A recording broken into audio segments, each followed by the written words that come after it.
नमस्कार दोस्तों। जय श्री राम। हर हर महादेव। स्वागत है आपका हमारे ज्ञानी इंसान चैनल में। दोस्तों, आज हम आपको बताते हैं कि गरीबी आने के 5 सबसे बड़े कारण अमीरी और गरीबी कर्म का फल होता है। अच्छा बुरा, सुख दुख, अमीरी और गरीबी मनुष्य के स्वयं के कर्मों की उपज होती है। पहले के कुछ बुरे कर्मों के प्रभाव से मनुष्य गरीब के घर में पैदा होता है, परंतु यदि उसके कर्म सही दिशा में किए जाएं तो वह गरीब से अमीर भी बन जाता है।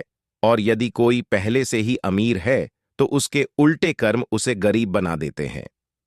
इस वीडियो में मैं आपको यही बताऊंगा कि मनुष्य अपने घर के अंदर किन कामों को ना करे जो कि उसे गरीबी का मुंह देखना पड़े। तो दोस्तों, बने रहिए इस वीडियो में, वीडियो की समाप्ति तक है। यह कहानी है सीता और गीता नाम की 2 बहनों की। मित्रों, अब से कुछ समय पहले की बात है। एक नगर में एक बड़े पैसे वाले मुखिया रहा करते थे। मुखिया की 2 बेटियां और एक बेटा था। बेटियों का नाम था सीता और गीता। सीता गीता की बड़ी बहन थी और गीता छोटी थी। दोनों के स्वभाव में जमीन आसमान का अंतर था। सीता बड़ी ही आदर्श विचारों वाली थी और भगवान की पूजा अर्चना में उसका बड़ा ही लगाव था। घर की साफ सफाई भी खूब अच्छे से करती थी। और छोटी बहन गीता बहुत ही दुष्ट स्वभाव की लड़की थी। वह बिल्कुल अपनी मां पर गई थी। गीता की मां उलटे स्वभाव की स्त्री थी। वह स्वयं तो 16 श्रृंगार करके इधर उधर घूमती रहती थी और घर में ठीक से साफ सफाई भी नहीं रखती थी। वह अपने पति से लड़ती झगड़ती थी। उसकी पूजा पाठ में भी कोई रुचि नहीं थी। अपनी तरह उसने अपनी छोटी बेटी गीता को भी बना लिया था। वह भी अपने मां के नक्शे कदम पर चलकर सज धज कर पर पुरुषों में मिलती रहती थी। सीता को अपनी मां और बहन के कामों से बहुत घृणा होती थी। वह जब भी उन्हें समझाने की कोशिश करती तो वे दोनों एक हो सीता से लड़ने लगती थी। सीता की मां सीता से इसी वजह से नफरत करने लगी थी और कहते भी हैं कि जिस तरह चोरों का शत्रु चंद्रमा होता है, उल्लू का शत्रु सूर्य होता है, मूर्ख का शत्रु ज्ञानी होता है, उसी तरह दुष्ट के शत्रु सज्जन होते हैं, कामी का शत्रु दिन होता है। सीता की मां के विचार गीता से खूब मिलते थे, पर वह सीता को फूटी आंख भी नहीं देखती थी। सीता की मां ने निश्चय किया कि मैं इस लड़की को नीचा दिखाकर ही रहूंगी। उसने अपने पति को अपनी सलाह में लेकर सीता को बहुत ही गरीब घर में ब्याह दिया और छोटी लड़की गीता, जो उसकी तरह कुलटा थी, उसका विवाह उसी के गांव में खूब ही धनी परिवार में कर दिया। सीता समझ तो रही थी कि उसकी मां ने द्वेष बस उसका विवाह गरीब घर में करवाया है, परंतु वह भगवान की इच्छा समझकर संतोषपूर्वक गरीबी का जीवन जीने लगी। उधर उसकी बहन गीता उसकी हालत को देख देख कर उस पर खूब हंसती थी। उसे जब चाहे ताने मारती रहती थी। सीता अपनी छोटी बहन के दुष्ट भरे व्यवहार से कभी नाराज नहीं होती थी, बल्कि वह उसके बारे में सदैव अच्छा ही सोचती थी। एक दिन गीता के घर वालों ने अपने घर में एक धार्मिक अनुष्ठान रखा। गीता ने पूरे गांव में बुलावा लगवाया। सीता के पास पड़ोसियों को भी बुलवाया, पर अपनी गरीब बहन को बुलावा नहीं दिया। इससे साफ जाहिर होता था कि गीता सीता से कितनी नफरत करती थी, पर सीता ने इस बात का भी बुरा नहीं माना। उसने सोचा कि धार्मिक अनुष्ठान में कथा सत्संग जागरण में बिना बुलाए जाने पर भी कोई दोष नहीं है। यही सोचकर सीता अपनी बहन गीता के घर चली गई।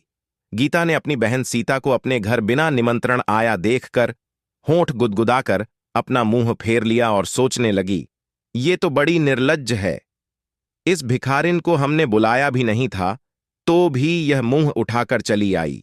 जरूर यह हमारे घर हमारे बड़े बड़े रिश्तेदारों के सामने हमें बेइज्जत करना चाहती है। हमारे रिश्तेदार जब यह जानेंगे कि यह भिखारिन इसकी बहन है, तो वह हमारे बारे में पता नहीं क्या क्या सोचेंगे। यही सोचकर उसने सीता को खूब भला बुरा कहा और बिना प्रसाद दिए ही उसे अपने घर से भेज दिया। सीता बिना कुछ कहे बाहर से चली आई। धीरे धीरे समय गुजरता चला गया। कुछ दिनों के बाद सीता के घर में और भी ज्यादा धन की तंगी आ गई। उसके घर में खाने के लिए भी लाले पड़ गए।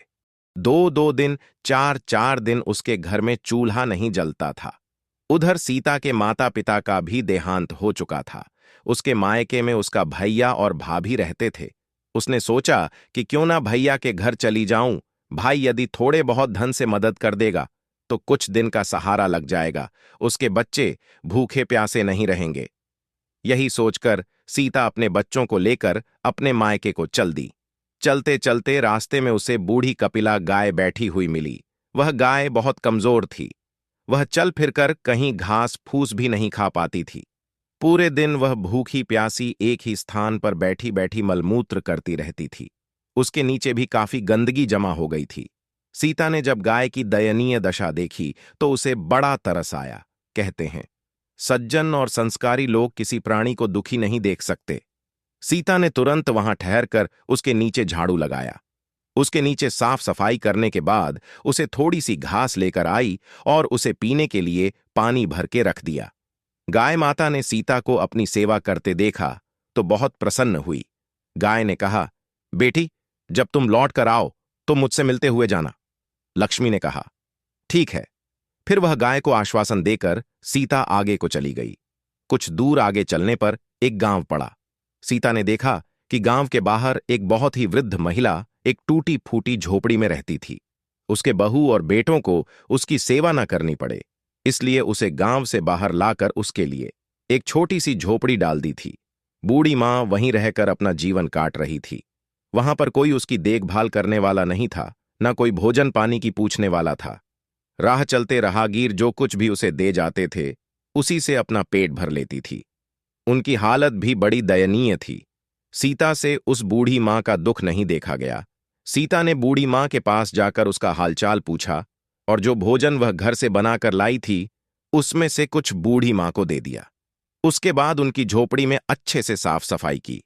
उन्हें नहला धुलाकर, उनके गंदे वस्त्र उतारकर साफ सुथरे वस्त्र पहनाए और उनके गंदे वस्त्रों को धोकर डाल दिया। बूढ़ी मां के हृदय से सीता के लिए आशीर्वाद निकलने लगा। बूढ़ी मां ने कहा, बेटी, जब तुम लौट कर आओ तो मेरे पास जरूर घूम कर जाना। बूढ़ी मां को वचन देकर सीता फिर आगे को चली गई। चलते चलते उन्हें रास्ते में गंगा जी मिली। सीता, लक्ष्मी ने मां गंगा का आह्वान किया और गंगा मैया प्रकट हो गई। गंगा मैया ने कहा, बेटी, मैं तुम्हें उस पार जाने के लिए रास्ता दे रही हूं। जब तुम लौट कर आओ तो मुझसे मिलकर ही जाना। मां गंगा से वादा करके लक्ष्मी अपने मायके को चली गई। फिर वह अपने भैया और भाभी से मिली। सीता को देखकर उन्हें भी कोई खास खुशी नहीं हुई, क्योंकि कहते हैं, गरीबी धनहीन मनुष्यों के लिए बहुत ही अपमानकार्य दुख है। अक्सर गरीबों से धनवान लोग भले ही वह सगे हों तो भी वह अपना रिश्ता छुपाते हैं। गरीब आदमी अगर किसी के पास कुछ देने की इच्छा लेकर भी जाए तो भी लोग यही समझते हैं कि आज वह फिर मांगने आया होगा। मित्रों, सीता 2 दिन तक अपने मायके में रुकी होगी। भैया और भाभी ने उसे एक फूटी कौड़ी भी नहीं दी। मित्रों, उसके बच्चों के रास्ते के लिए थोड़ा खाना बनाकर रख दिया और घर से विदा कर दिया। सच कहते हैं, जब गर्दिश के दिन आते हैं तो सगे अपने भी काम नहीं आते। सीता चुपचाप अपने मायके से निराश होकर चली आई। रास्ते में जब वह गंगा के निकट पहुंची तो उसने फिर से मां गंगा का आवाहन किया। गंगा मैया फिर उसे प्रकट होकर दर्शन देने आई और उसे एक मोहरों से भरा हुआ कलश दिया और कहा, बेटी, आज से तुम्हारे गरीबी के दिन चले गए। तुमने बहुत कष्ट भोगा है। तुम्हारे माँ बाप भाई बहन ने तुम्हारे साथ अच्छा व्यवहार नहीं किया। खैर, कोई बात नहीं। सारा संसार मुंह फेर ले, पर परमात्मा की नजर टेढ़ी नहीं होनी चाहिए। उसका कोई कुछ नहीं बिगाड़ सकता। सीता उस कलश को लेकर घर चली आई है। रास्ते में उसे याद आया कि मैंने बूढ़ी मां के पास लौटकर जाने का वादा किया था। कहते हैं, अक्सर लोग धन मिलने पर दीनहीन को भूल जाते हैं, पर सीता ऐसे विचारों की नहीं थी। वह बूढ़ी मां से मिलने के लिए उनकी झोपड़ी पर गई और उनकी सेवा की, उन्हें खाना खिलाया। बूढ़ी मां ने सीता को आशीर्वाद दिया कि जाओ बेटी, तुम सदा धन धान्य से संपन्न रहोगी, सदा सौभाग्यवती रहोगी। बूढ़ी मां का आशीर्वाद सुनकर सीता खुश हो गई। कहते हैं, बुजुर्गों के आशीर्वाद में बहुत शक्ति होती है। अंतरात्मा से प्रसन्न होकर दिया गया आशीष सदा फलित होता है। सीता ने कहा, मां, तुम कहां इस जंगल में पड़ी रहती हो? तुमसे कोई काम भी नहीं होता, कोई तुम्हें पानी भी नहीं पूछता। तुम मेरे साथ चलो, तुम्हारी सेवा करूंगी। मुझे तो मेरी मां का प्यार नहीं मिला। तुम ही मेरी मां जैसी हो, तुम्हारी सेवा करूंगी तो मुझे भी अच्छा फल मिलेगा। सीता की बात सुनकर बूढ़ी मां की आंखें छलछला उठीं। कहने लगीं, बेटी, मेरे अपनों ने तो मुझे ठुकरा दिया, पर तुमने मुझे अपनाकर मेरे जीवन का भार कम कर दिया है। अब मैं खुशी से अपने प्राण त्याग सकूंगी। सीता अपने साथ उस बूढ़ी मां को बुला लाई। आगे चलकर फिर उसे कपिला गाय बैठी मिली। सीता ने फिर से गाय के नीचे झाड़ू लगाकर साफ सफाई की, उसे जलपान कराया, उसे खाने को चारा दिया। गाय ने भी उसे दुआ दी।